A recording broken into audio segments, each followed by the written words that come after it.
Ọfọka ideji awana. Onye ji ogwugwu ọnwụrụ udo. Nwata gwujie ji. Otukwulani chọba ọdụ ya. Nwata rie awa ọjụ anụ. Sakusa rie egwu magana. Ọjụ anụ. Mbọsị ya mụrụ dike na mba ka a mụrụ ibi ya. Mgbe eji ụjọ dala enwe n'enu. Ọ mụọ Big J. Osote onye ndu Igbo Union Dublin. Mụ na onye ndu anyị. Anyị na-eme nkụja. Mana ndị bụ mmadụ enwe ihe jikọrọ anyị na fa. Yes, etu a ka esi eme ya n'ụwa ka esi eme ya n'eluigwe. Nwata bunye nni enu ngwongwo na ngwongwo eju anya. Ọjọọ ya nwanụ. Onye ghọtasị ụkpaka ihe ọmị ya na-etinye ebe ọrịzi wee rigo wee rituo. Efu ụkpaka isi ka ịghọtasị ebe ọmị ihe sizi ebe isi rigo wee rituo. Ma ndị be anyị marụkwa na agwa onye oibie na-enwe ọdụ ịbụa. Odogwu ada anụmanụ amụ abụrụ m Lena. Nwata kpoo m n'ọkpọfụ mgba anya. Ndewo nwaanyị ọma. Ndewo nne m. Adabiora mmụọ ya ka a na-eme. Nya ka a na-eme. Daalụnụ. Adamma nọ n'ọgbọ. Ọtakagụ nọ n'ọgbọ. Anyị nwee bụ nwee mfụ. Anyị na-eme nkụja. Okirikiri ka a na-agbupụ ọsọ adari enu.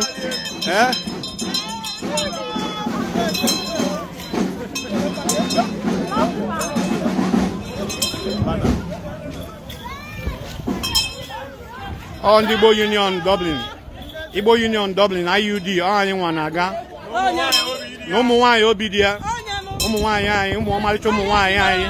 Anyị nọ n'ọgbọ. St. Patrick's Parade ka anyị na-eme. Representing Igbo culture. Ọ ife anyị na-eme. Ọmere ife ọzọ. Igbo. Yes o. Gbawafa. Onye amara ọka ọmalụ. Kwuba okwu. Anyị na-eme nkụja. Cha Igbo kwen.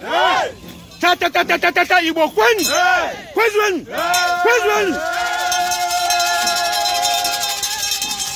We are here representing Igbo culture to the fullest. Igbo Union Dublin. IUD. Na ya ụmụasa. Ụmụ nwaanyị obi dị ya. Anyị na ha anyị. Igbo Union Dublin. Ụmụ nwaanyị obi dị ya. Ofu ka anyị bụ. Ofu akwa ka ene na nwa ya ma. Ịghọtago? Anyị na-eme nkụja. Anyị na-eme nkụja. Anyị na-eme nkụja atọ. Mmadụ eyizina ya egwu otego anyị na mmadụ ji yikọrịtaba egwu. Mmadụ eyizina m egwu otego mụ na mmadụ ji yikọrịtaba egwu. Jai! Ya! Otu a. Omenala Igbo ka anyị na-represent. Na the city of Dublin. The city of Dublin, Ireland. Anyị na-represent na-akwalite omenala Igbo. Yes, o.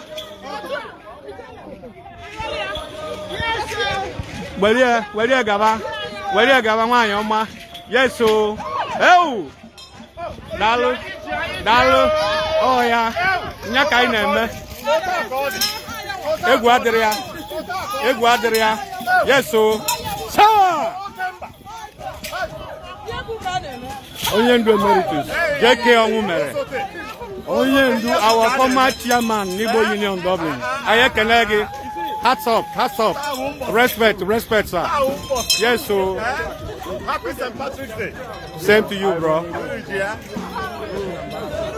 You are welcome back. Yes.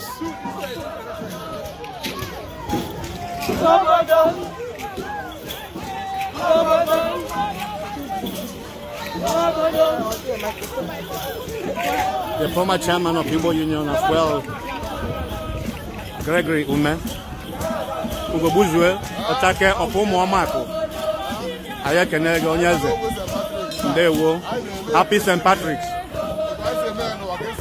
Yes, so.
n'onwe ya entertainment kwesịrị obodo